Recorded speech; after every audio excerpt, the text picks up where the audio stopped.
So if you have your Bibles, turn to First Thessalonians chapter 4, verses 13 through 18. That's First Thessalonians chapter 4, 13 through 18. Read those verses and then come back and watch the rest of the video. You may pause the video now and then come back when you're done. Okay, so hopefully you had a chance to read these verses 13 through 18. The first part of First Thessalonians, in fact, almost the entirety of chapter 1, 2, and 3, Paul is and Silas and Timothy are celebrating all that this young congregation has done and accomplished. In the midst of a hostile environment, they have built a strong faith community where love and good deeds and faith and charity are practiced in everyday life. And even the unbelievers, even those hostile to the Christian faith, can see that something different is happening among these young Christians.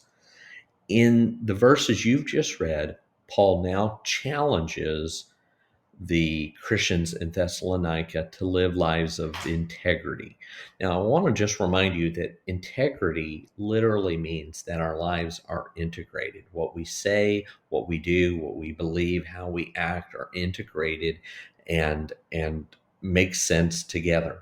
And so the first thing that Paul challenges these Christians is to live a life of sexual integrity and purity, to confine sexual behavior to a marriage.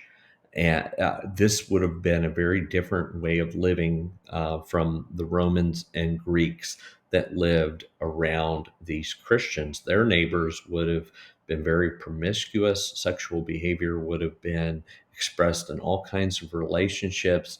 And the Christians would have stood out for behaving differently in this area. He also challenges them to be people who are reliable, hardworking, and generous.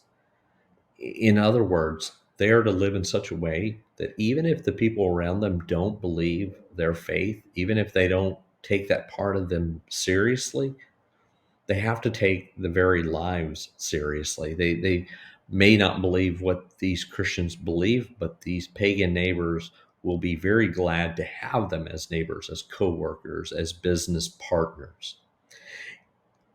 In essence, Paul and Silas and Timothy are challenging these Christians to live lives of integrity so that their claims about Jesus Christ have credibility.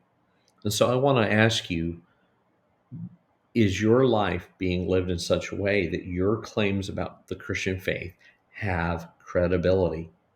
Do our lives count for or against our claims about Jesus Christ? Do our lives lend credibility to our witness?